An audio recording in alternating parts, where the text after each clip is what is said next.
ಮಿತ್ರರೇ ನಮಸ್ಕಾರ. ಮಿತ್ರರೇ, ಯುದ್ಧದಲ್ಲಿ ಬಹಳ ಮೇಜರ್ ಡೆವಲಪ್ಮೆಂಟ್ಗಳಾಗಿದ್ದಾವೆ. ಅಮೆರಿಕ ಹೇಳ್ಕೊಂಡಿದೆ ಮಧ್ಯಪ್ರಾಚ್ಯದ ಇತಿಹಾಸದಲ್ಲೇ ನಾವು ಅತ್ಯಂತ ಘಾತಕವಾದಂಥ ಬಾಂಬ್ ಹಾಕಿದ್ದೀವಿ ಅಂತ. ಇನ್ನೊಂದು ಕಡೆಯಲ್ಲಿ ಟ್ರಂಪ್ ಹೇಳ್ತಾ ಇದ್ದಾರೆ ಈ ರೆಜಿಮ್ ಚೇಂಜ್ ಸದ್ಯಕ್ಕಾಗೋದಿಲ್ಲ. ಹಾಗೆ ಇರಾನ್ನ ಯುರೇನಿಯಂಗೂ ಕೂಡ ನಾವು ಸದ್ಯಕ್ಕೆ ಕೈ ಇಡೋದಿಲ್ಲ ಅಂತ ಟ್ರಂಪ್ ಅಚ್ಚರಿಯ ಸ್ಟೇಟ್ಮೆಂಟ್ ಕೊಟ್ಟಿದ್ದಾರೆ. ಇದರ ಜೊತೆಗೆ ಇಸ್ರೇಲ್ ತಾನು ಹಾಕದಂತಹ ಬಾಂಬ್ಗಳ ಲೀಸ್ಟನ್ನು ಕೊಟ್ಟಿದೆ. ಒಂದೊಂದು ಸುದ್ದಿಯೂ ಕೂಡ ಜಗತ್ತನ್ನು ಬೆಚ್ಚಿ ಬೀಳಿಸುವ ರೀತಿಯಲ್ಲಿದೆ. ಮಿತ್ರರೇ, ಎಲ್ಲೋದನ್ನ ಈ ವಿಡಿಯೋದಲ್ಲಿ ನಿಮಗೆ ಡೀಟೇಲ್ ಆಗಿ ವಿವರಿಸ್ತೀನಿ. ರಾತ್ರಿ ಏನೇನಾಯಿತು, ಅಮೆರಿಕ ಮತ್ತು ಇಸ್ರೇಲ್ ಈ ಯುದ್ಧವನ್ನು ಎಷ್ಟರ ಮಟ್ಟಿಗೆ ಎಸ್ಕಲೇಟ್ ಮಾಡಿದವೆ ಅನ್ನೋದನ್ನ ನಿಮಗೆ ತಿಳಿಸ್ಕೊಡುವಂತಹ ಪ್ರಯತ್ನ ಮಾಡ್ತೀನಿ. ನೀವು ಈ ವಿಡಿಯೋನ ಕೊನೆವರೆಗೂ ಮಿಸ್ ಮಾಡದೆ ನೋಡಿ. ಮಿತ್ರರೇ, ಟ್ರಂಪ್ ಇವತ್ತು ಮುಂಜಾನೆ ಒಂದು ದೊಡ್ಡ ಘೋಷಣೆಯನ್ನ ಮಾಡಿದ್ದಾರೆ. ನಿನ್ನೆ ಅವರು ತನ್ನ ಟ್ರೂತ್ ಸೋಷಲ್ನಲ್ಲಿ ಒಂದು ಮಾತನ್ನು ಹೇಳಿದ್ರಲ್ಲ, ಇವತ್ತೇನಾಗುತ್ತೆ ನೋಡಿ ಆ ರಾಕ್ಷಸರಿಗೆ ಅಂತ. ಇವತ್ತು ಬೆಳಗ್ಗೆ ನಾನೇನ್ ಮಾಡಿದ್ದೀನಿ ಅನ್ನೋದನ್ನು ಕೂಡ ಹೇಳಿದ್ದಾರೆ. ಇರಾನ್ನ ಅತ್ಯಂತ ಇಂಪಾರ್ಟೆಂಟ್ ಆದಂತಹ ಕಾರ್ಗ್ ಐಸ್ಲ್ಯಾಂಡ್ ಇದೆಯಲ್ಲ, ಅದನ್ನು ಅಮೆರಿಕ ಉಡಾಯಿಸಿದೆ. ಅದು ಕೂಡ ಅತ್ಯಂತ ಘಾತಕವಾದಂತಹ ಬಾಂಬನ್ನು ಹಾಕಿ. ಟ್ರಂಪ್ ಇವತ್ತು ತನ್ನ ಟ್ರೂತ್ ಸೋಷಲ್ನಲ್ಲಿ ಈ ಮಾಹಿತಿಯನ್ನು ಕೊಟ್ಟಿದ್ದಾರೆ. ಅವರೇನು ಹೇಳಿದ್ದಾರೆ ಅಂತಂದರೆ, ಇತ್ತೀಚೆಗೆ ನನ್ನ ಆದೇಶದ ಮೇರೆಗೆ ಯುನೈಟೆಡ್ ಸ್ಟೇಟ್ನ ಸೆಂಟ್ರಲ್ ಕಮಾಂಡ್ ಮಧ್ಯಪ್ರಾಚ್ಯದ ಇತಿಹಾಸದಲ್ಲೇ ಅತ್ಯಂತ ಶಕ್ತಿಶಾಲಿಯಾದಂಥ ಬಾಂಬ್ ದಾಳಿಯೊಂದನ್ನು ಮಾಡಿದೆ. ಅಮೆರಿಕದ ಈ ದಾಳಿಯಲ್ಲಿ ಇರಾನ್ನ ಕ್ರೌನ್ ಜ್ವೆಲ್ ಎಂದು ಕರೆಯಲಾಗುವಂಥ ಕಾರ್ಗ್ ದ್ವೀಪದ ಮೇಲೆ ಯಾವ ಸೈನಿಕ ಗುರಿ ಇತ್ತೋ ಎಲ್ಲವುದನ್ನು ನಾವು ಸಂಪೂರ್ಣವಾಗಿ ನಾಶ ಮಾಡಿದಿವಿ. ನಮ್ಮ ಬಳಿಯಲ್ಲಿ ಜಗತ್ತಿನಲ್ಲಿ ಕಂಡು ಕೇಳರಿಯದಷ್ಟು ಶಕ್ತಿಶಾಲಿ ಸುಧಾರಿತ ಆಯುಧಗಳಿದಾವೆ. ಆದರೆ ನಾವು ಮಾನವೀಯತೆಯ ಕಾರಣದಿಂದ ದ್ವೀಪದಲ್ಲಿರುವಂತಹ ತೈಲ ಮೂಲ ಸೌಕರ್ಯವನ್ನು ನಾಶ ಮಾಡುವುದನ್ನು ತಡೆದಿದ್ದೀನಿ. ಇದು ತಾತ್ಕಾಲಿಕವಾಗಿ ತಪ್ಪಿಸಿರುವುದಷ್ಟೇ. ನಾನು ಇರಾನ್ಗೆ ಎಚ್ಚರಿಸ್ತಾ ಇದ್ದೀನಿ, ಅವರೇನಾದರೂ ಸ್ಟ್ರೀಟ್ ಆಫ್ ಹರ್ಮೋಸ್ ಮೂಲಕ ಹಡಗುಗಳ ಸುರಕ್ಷಿತ ಸಂಚಾರಕ್ಕೆ ಅಡ್ಡಿಪಡಿಸಿದ್ದೇ ಆದರೆ ನಾನು ನನ್ನ ನಿರ್ಧಾರವನ್ನು ತಕ್ಷಣ ಮರುಪರಿಶೀಲನೆ ಮಾಡ್ತೀನಿ ಅಂತ ಟ್ರಂಪ್ ಎಚ್ಚರಿಕೆ ಕೊಟ್ಟಿದ್ದಾರೆ. ಅದರ ಜೊತೆಗೆ ಟ್ರಂಪ್ ಹೇಳ್ಕೊಂಡಿದ್ದಾರೆ, ನನ್ನ ಮೊದಲ ಅವಧಿಯಲ್ಲಿ ನಾನು ಅಮೆರಿಕದ ಸೈನ್ಯವನ್ನು ವಿಶ್ವದಲ್ಲೇ ಅತ್ಯಂತ ಶಕ್ತಿಶಾಲಿ ಮತ್ತು ಘಾತಕ ಪಡೆಯಾಗಿ ನಿರ್ಮಿಸಿದ್ದೀನಿ. ಅಂತಹ ಸೇನೆ ದಾಳಿ ಮಾಡೋದಕ್ಕೆ ನಿರ್ಧರಿಸಿದ್ದನ್ನು ಇರಾನ್ ಯಾವುದೇ ಕಾರಣಕ್ಕೂ ರಕ್ಷಿಸಿಕೊಳ್ಳೋದಕ್ಕೆ ಸಾಧ್ಯವೇ ಇಲ್ಲ. ಇರಾನ್ ಎಂದಿಗೂ ಕೂಡ ಅಣ್ವಸ್ತ್ರವನ್ನು ಹೊಂದುವುದಿಲ್ಲ. ಅಮೆರಿಕ ಮತ್ತು ಜಗತ್ತಿಗೆ ಬೆದರಿಕೆ ಉಂಟು ಮಾಡುವಂತಹ ಅಂತಹ ಅಸ್ತ್ರಗಳನ್ನು ಹೊಂದೋದಕ್ಕೆ ನಾವು ಅವಕಾಶ ಕೊಡೋದಿಲ್ಲ. ಇರಾನ್ನ ಸೇನೆ ಮತ್ತು ಅಲ್ಲಿನ ಆಡಳಿತ ಶಸ್ತ್ರಾಸ್ತ್ರವನ್ನು ಕೆಳಗಿಡುವಂತಹದ್ದು ಉತ್ತಮ. ಇಲ್ಲದೆ ಹೋದ್ರೆ ದೇಶದಲ್ಲಿ ಅಳಿದುಳಿದಂತಹ ಸ್ವಲ್ಪ ಸಂಪತ್ತನ್ನು ಕೂಡ ಅವರು ಕಳೆದುಕೊಳ್ಳುತ್ತಾರೆ ಅಂತ ಟ್ರಂಪ್ ಎಚ್ಚರಿಕೆ ಕೊಟ್ಟಿದ್ದಾರೆ. ಮಿತ್ರರೇ, ಈ ಹಿಂದೆಯೇ ನಿಮಗೆ ಈ ಕಾರ್ಗ್ ದ್ವೀಪದ ಬಗ್ಗೆ ನಿಮಗೆ ತಿಳಿಸ್ಕೊಟ್ಟಿದ್ದೆ. ಇದು ಪರ್ಷಿಯನ್ ಗಲ್ಫ್ನಲ್ಲಿರುವಂತಹ ಇರಾನ್ನ ಅತ್ಯಂತ ಇಂಪಾರ್ಟೆಂಟ್ ಆದಂತಹ ದ್ವೀಪ.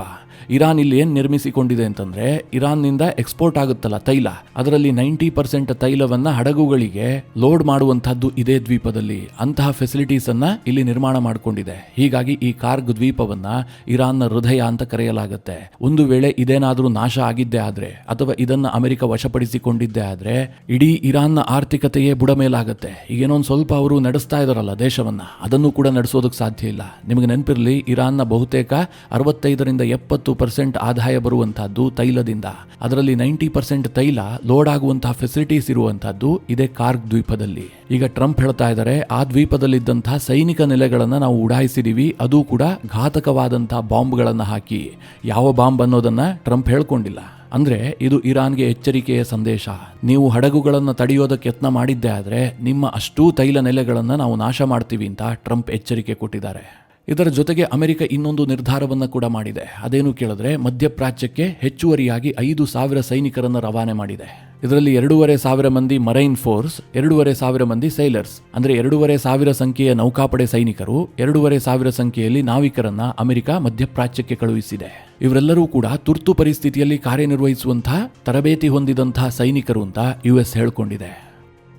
ಒಂದು ವೇಳೆ ಸಮುದ್ರದಲ್ಲೇನಾದರೂ ಇರಾನ್ ದಾಳಿ ಮಾಡಿದ್ರೆ ಆ ಹಡಗಿನಲ್ಲಿದ್ದಂಥ ಸೇಲರ್ಸ್ಗಳನ್ನು ರಕ್ಷಿಸಬೇಕಲ್ಲ, ಅಂತಹ ಸಂದರ್ಭದಲ್ಲಿ ಇವರು ಕೆಲಸ ಮಾಡ್ತಾರೆ. ಹಾಗೆ ಯುದ್ಧದ ಸಂದರ್ಭದಲ್ಲಿ ಏನಾದರೂ ಎಮರ್ಜೆನ್ಸಿ ಬಂದಿದ್ದೇ ಆದರೆ ಫಸ್ಟ್ ರೆಸ್ಪಾನ್ಸ್ ಫೋರ್ಸ್ ಆಗಿಯೂ ಕೂಡ ಇವರು ಕೆಲಸ ಮಾಡ್ತಾರೆ. ಇವರನ್ನ ಸೆಂಟ್ಕಾಮ್ಗೆ ಸಪೋರ್ಟಿವ್ ಆಗಿ ಕಳುಹಿಸಿರುವುದಾಗಿ ಅಮೆರಿಕ ಹೇಳ್ಕೊಂಡಿದೆ. ಇದರ ನಡುವೆ ಈ ಟ್ರಂಪ್ ಫಾಕ್ಸ್ ನ್ಯೂಸ್ಗೆ ಒಂದು ರೇಡಿಯೋ ಸಂದರ್ಶನವನ್ನು ಕೊಟ್ಟಿದ್ದಾರೆ. ಅದರಲ್ಲಿ ಟ್ರಂಪ್ ಬಹಳ ಅಚ್ಚರಿಯ ಅಂಶಗಳನ್ನು ಹೇಳಿದ್ದಾರೆ. ಇರಾನ್ನಲ್ಲಿ ಯಾವಾಗ ಆಡಳಿತ ಬದಲಾಗಬಹುದು ಅನ್ನುವಂತಹ ಪ್ರಶ್ನೆಗೆ, ಇರಾನ್ನಲ್ಲಿ ಆಡಳಿತ ಬದಲಾವಣೆ ತಕ್ಷಣಕ್ಕೆ ನಡೆಯೋದಿಲ್ಲ, ಅದಕ್ಕೆ ಸಾಕಷ್ಟು ಸಮಯ ಬೇಕಾಗುತ್ತೆ. ಅಲ್ಲಿ ರೆಜಿಮ್ ಚೇಂಜ್ ಮಾಡೋದಕ್ಕೆ ಸಾಕಷ್ಟು ಸಮಸ್ಯೆಗಳಿದಾವೆ. ಮೊದಲನೇದಾಗಿ ಬೀದಿಗಳಲ್ಲಿ ಮಿಷಿನ್ ಗನ್ಗಳನ್ನು ಹಿಡಿದುಕೊಂಡು ಅಲ್ಲಿನ ಸೇನೆ ನಿಂತ್ಕೊಂಡಿದೆ. ಅವರು ಅಲ್ಲಿ ಪ್ರತಿಭಟನೆ ಮಾಡುವಂತಹ ಜನರ ಮೇಲೆ ಗುಂಡು ಹಾರಿಸ್ತಾರೆ. ನಿರಾಯುಧ ನಾಗರಿಕರನ್ನು ಹತ್ಯೆ ಮಾಡೋದಕ್ಕೆ ಸರ್ಕಾರ ಹಿಂದೆ ಮುಂದೆ ಯೋಚನೆ ಮಾಡ್ತಾ ಇಲ್ಲ. ಅದರ ವಿರುದ್ಧವಾಗಿ ಜನ ನಿಂತ್ಕೊಂಡು ಆ ರೆಜಿಮ್ನಿಂದ ಅಧಿಕಾರವನ್ನ ಕಿತ್ತುಕೊಳ್ಳೋದಿದೆಯಲ್ಲ, ಅದು ಅಷ್ಟು ಸುಲಭ ಇಲ್ಲ. ಹೀಗಾಗಿ ರೆಜಿಮ್ ಬದಲಾವಣೆ ಆಗುವಂತಹದ್ದು ಸತ್ಯ, ಆದರೆ ಸದ್ಯಕ್ಕಾಗುವಂತಹ ಸಾಧ್ಯತೆಗಳು ಕಡಿಮೆ ಇದೆ ಅಂತ ಟ್ರಂಪ್ ಒಂದು ಹೇಳಿಕೆ ಕೊಟ್ಟಿದ್ದಾರೆ.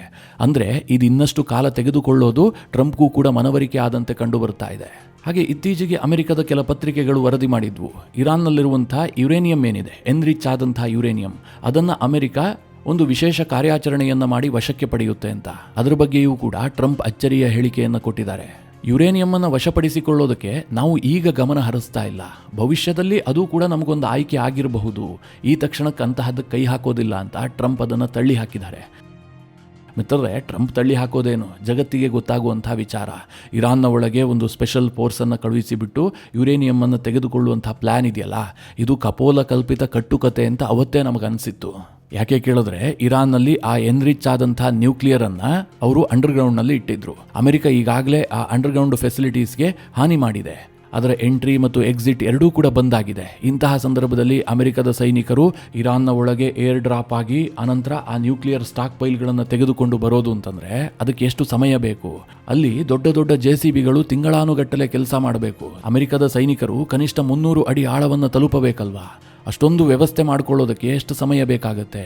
ಹೀಗಾಗಿ ಅಮೆರಿಕದ ಪತ್ರಿಕೆಗಳಲ್ಲಿ ಬಂದಂತಹ ವರದಿಗಳೇನಿದಾವೆ ಇದನ್ನ ಸುಮ್ಮನೆ ಊಹೆ ಮಾಡಿಕೊಂಡು ಬರದಂತಹ ಸುದ್ದಿ ಅಂತ ಅವತ್ತೇ ನಿಮಗೆ ನಾನು ತಿಳಿಸಿದ್ದೆ. ಈಗ ಟ್ರಂಪ್ ಕೂಡ ಅದನ್ನು ತಳ್ಳಿ ಹಾಕಿದ್ದಾರೆ. ಆ ಯುರೇನಿಯಂ ಅನ್ನು ವಶಪಡಿಸಿಕೊಳ್ಳೋದಕ್ಕೆ ನಾವು ಗಮನ ಹರಿಸಿಲ್ಲ, ಮುಂದೆ ಅಂತಹ ಕ್ರಮಕ್ಕೆ ಕೈ ಹಾಕಬಹುದು ಅಂತ.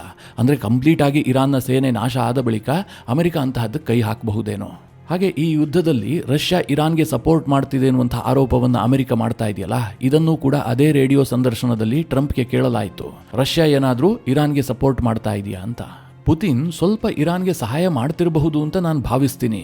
ಬಹುಶಃ ನಾವು ಉಕ್ರೇನ್ಗೆ ಸಹಾಯ ಮಾಡ್ತಿದ್ದೀವಲ್ಲ, ಅದಕ್ಕೆ ಅವರು ಆ ರೀತಿಯಾಗಿ ಯೋಚಿಸ್ತಾ ಇರಬಹುದು ಅಂತ ಟ್ರಂಪ್ ಹೇಳ್ಕೊಂಡಿದ್ದಾರೆ. ಟ್ರಂಪ್ಗೆ ಇಷ್ಟಾದರೂ ಬುದ್ಧಿ ಇದೆ ಅಂತ ನನಗೆ ಇವತ್ತೇ ಗೊತ್ತಾಗಿದ್ದು. ಯಾಕೆಂದರೆ ನಾವು ಉಕ್ರೇನ್ನಲ್ಲಿ ಅಷ್ಟೆಲ್ಲ ಸಹಾಯ ಮಾಡಿರುವಂತಹ ಸಂದರ್ಭದಲ್ಲಿ ಪುತಿನ್ ಇರಾನ್ಗೆ ಸಹಾಯ ಮಾಡುವಂಥ ಅವಕಾಶವನ್ನು ಬಿಟ್ಟು ಬಿಡ್ತಾರಾ? ಅಮೆರಿಕಾಗೆ ಸ್ವಲ್ಪನೂ ಹಾನಿ ಮಾಡದೆ ಪುತಿನ್ ಸುಮ್ಮನೆ ಕೂತಿರ್ತಾರಾ? ಈ ಬೇಸಿಕ್ ಕಾಮನ್ ಸೆನ್ಸ್ ಆದರೂ ಟ್ರಂಪ್ಗೆ ಇದೆಯಲ್ಲ.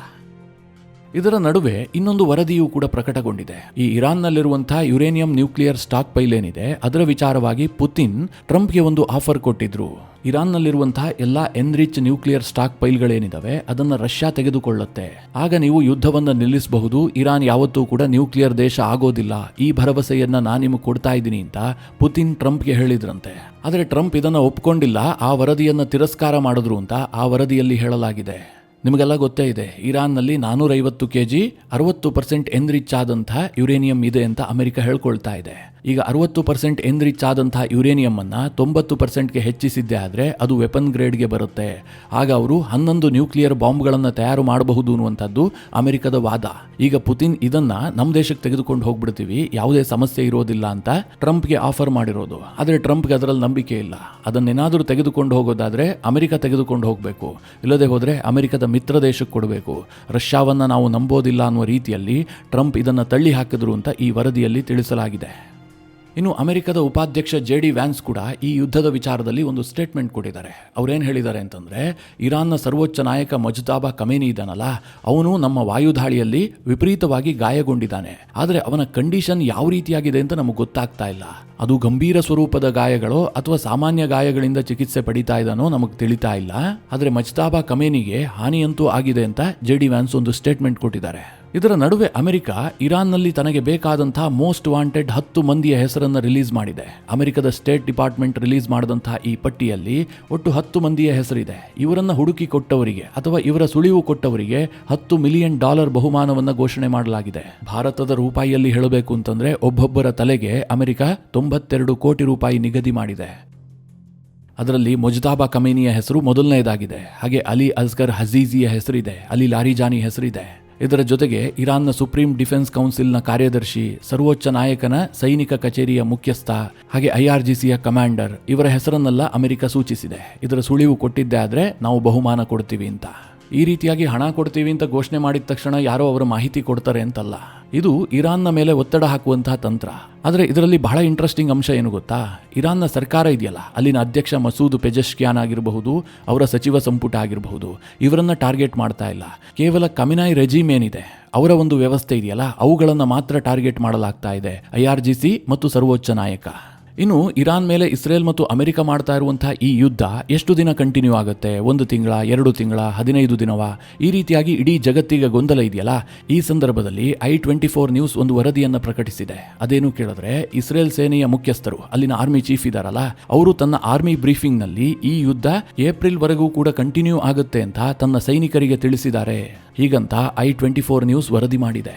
ಅಲ್ಲಿಗೆ ಇವತ್ತಿನ್ನೂ ಕೂಡ ಮಾರ್ಚ್ 14ನೇ ತಾರೀಕು, ಇನ್ನೂ 15 ದಿನಗಳ ಕಾಲ ಯುದ್ಧ ಮುಂದುವರಿಬಹುದು. ಏಪ್ರಿಲ್ ಆರಂಭ ಅಂತಾದ್ರೆ, ಏಪ್ರಿಲ್ ಅಂತ್ಯ ಅಂತಾದ್ರೆ ಇನ್ನೂ 1.5 ತಿಂಗಳ ಕಾಲ ಯುದ್ಧ ಮುಂದುವರಿಬಹುದು ಅಂತ ಇದರ ಅರ್ಥ. ಇನ್ನು ಇರಾನ್ ಮೇಲೆ ಇಸ್ರೇಲ್ ತನ್ನ ದಾಳಿಯನ್ನು ಮುಂದುವರಿಸಿದೆ. ಕಳೆದ ರಾತ್ರಿ ಅವರು ಪಶ್ಚಿಮ ಮತ್ತು ಮಧ್ಯ ಇರಾನ್ನಲ್ಲಿ ವಿಪರೀತವಾಗಿ ದಾಳಿ ಮಾಡಿದ್ದಾರೆ. ನಾವು ಡಜನ್ ಗಟ್ಟಲೆ ಯುದ್ಧ ವಿಮಾನವನ್ನು ಬಳಸಿಕೊಂಡು ನಮ್ಮ ಗುಪ್ತಚರ ಮಾಹಿತಿಯ ಆಧಾರದ ಮೇಲೆ 150 ಸೈನಿಕ ಗುರಿಯನ್ನ ಹೊಡೆದಾಕಿದೀವಿ ಅಂತ ಇಸ್ರೇಲ್ ಹೇಳ್ಕೊಂಡಿದೆ. ಅದರಲ್ಲಿ IRGCಯ ವೆಪನ್ ಸ್ಟೋರೇಜ್ ಫೆಸಿಲಿಟೀಸ್ಗಳು ಇದ್ವು, ಬ್ಯಾಲಿಸ್ಟಿಕ್ ಕ್ಷಿಪಣಿ ಕೇಂದ್ರಗಳು ಕೂಡ ಇದ್ವು, ಹಾಗೆ ಕ್ಷಿಪಣಿ ಉಡಾವಣಾ ವ್ಯವಸ್ಥೆ, ಮಿಸೈಲ್ ಲಾಂಚರ್ಸ್ಗಳೇನಿರ್ತವೆ ಅವುಗಳನ್ನು ನಾಶ ಮಾಡಿದೀವಿ ಅಂತ ಇಸ್ರೇಲ್ ಹೇಳ್ಕೊಂಡಿದೆ. ಇದರ ಜೊತೆಗೆ ಇಸ್ರೇಲ್ನ ಸೇನೆ ಇನ್ನೊಂದು ಮಾಹಿತಿಯನ್ನು ಕೂಡ ರಿಲೀಸ್ ಮಾಡಿದೆ. ಇದನ್ನು ನೋಡಿದ್ರೆ ನಿಜಕ್ಕೂ ಕೂಡ ಒಂಥರ ಆಶ್ಚರ್ಯ ಆಗತ್ತೆ, ಆಘಾತ ಕೂಡ ಆಗತ್ತೆ. ಈ 2 ವಾರದ ಯುದ್ಧದಲ್ಲಿ ಇರಾನ್ನ ಒಳಗೆ ಇಸ್ರೇಲ್ ಎಷ್ಟು ದಾಳಿಯನ್ನ ಮಾಡಿದೆ ಅನ್ನೋದರ ಕುರಿತಾದಂತಹ ಮಾಹಿತಿ ಅದು. ಅದರಲ್ಲಿ ಇಸ್ರೇಲ್ ಹೇಳ್ಕೊಂಡಿದೆ, ಇರಾನ್ನ ಒಳಗೆ ನಾವು 10,000ಕ್ಕೂ ಹೆಚ್ಚು ಬಾಂಬ್ಗಳನ್ನು ಹಾಕಿದೀವಿ, 7,600 ಪ್ರತ್ಯೇಕ ದಾಳಿಗಳನ್ನು ಮಾಡಿದಿವಿ, ಸುಮಾರು 2,000 ದಾಳಿಗಳು ಆಡಳಿತ ಕೇಂದ್ರಗಳು ಮತ್ತು ಸೈನಿಕ ಆಸ್ತಿಗಳ ಮೇಲೆ ಆಗಿದೆ. ಜೊತೆಗೆ ಇರಾನ್ನ ಮಿಸೈಲ್ ಫೆಸಿಲಿಟೀಸ್ ಮೇಲೆ 4,700 ದಾಳಿ ಮಾಡಿದೀವಿ ಹೀಗಂತ ಇಸ್ರೇಲ್ ಹೇಳ್ಕೊಂಡಿದೆ. ಇದು ನಿಜವೇ ಆದ್ರೆ ಇರಾನ್ನಲ್ಲಿ ಅದೆಷ್ಟು ಮಿಸೈಲ್ ಫೆಸಿಲಿಟೀಸ್ ಇರಬಹುದು? ಯಾಕೆಂದ್ರೆ ಈಗಲೂ ಕೂಡ ಅವರು ಮಿಸೈಲ್ಗಳನ್ನು ಲಾಂಚ್ ಮಾಡ್ತಾ ಇದಾರಲ್ಲ. 10,000 ಬಾಂಬ್ಗಳನ್ನು ಹಾಕಿದ ಬಳಿಕವೂ ಕೂಡ ಇರಾನ್ ಬಳಿಯಲ್ಲಿ ಲಾಂಚ್ ಮಾಡೋದಕ್ಕೆ ಮಿಸೈಲ್ಗಳಿದಾವೆ, ಡ್ರೋನ್ಗಳಿದಾವೆ ಅಂತಂದ್ರೆ ಇರಾನ್ ಅದೆಷ್ಟು ದೊಡ್ಡದಾದಂತಹ ಮಿಸೈಲ್ ಸಾಮ್ರಾಜ್ಯ ನಿರ್ಮಾಣ ಮಾಡಿಕೊಂಡಿತ್ತು, ಊಹೆ ಮಾಡೋದಕ್ಕಾದ್ರೂ ಸಾಧ್ಯ ಇದೆಯಾ? ಅದರ ಜೊತೆಗೆ ಇಸ್ರೇಲ್ ಹೇಳಿದೆ, ನಮ್ಮ ಇಷ್ಟೊಂದು ದಾಳಿಯ ಪರಿಣಾಮದಿಂದಾಗಿ IRGCಗೆ ಸೇರಿದಂತಹ 4,000 to 5,000 ಸೈನಿಕರು ಸಾವಿಗೀಡಾಗಿರುವ ಬಗ್ಗೆ ನಮಗೆ ಮಾಹಿತಿ ಇದೆ. ಇರಾನ್ಗೆ ಈ ಪ್ರಮಾಣದಲ್ಲಿ ಹಾನಿಯನ್ನ ನಾವು 2 ವಾರದ ಯುದ್ಧದಲ್ಲಿ ಮಾಡಿದೀವಿ ಅಂತ ಇಸ್ರೇಲ್ ಹೇಳ್ಕೊಂಡಿದೆ. ಇನ್ನು ಇರಾನ್ನ ಅಧ್ಯಕ್ಷ ಮಸೂದ್ ಪೆಜೆಶ್ಕಿಯಾನ್ ಇತ್ತೀಚೆಗೆ ಈಜಿಪ್ಟ್ನ ಅಧ್ಯಕ್ಷ ಅಬ್ದುಲ್ ಫತೆ ಅಲ್ ಸಿಸಿಯ ಜೊತೆಗೆ ಫೋನ್ನಲ್ಲಿ ಮಾತನಾಡಿದ್ರು.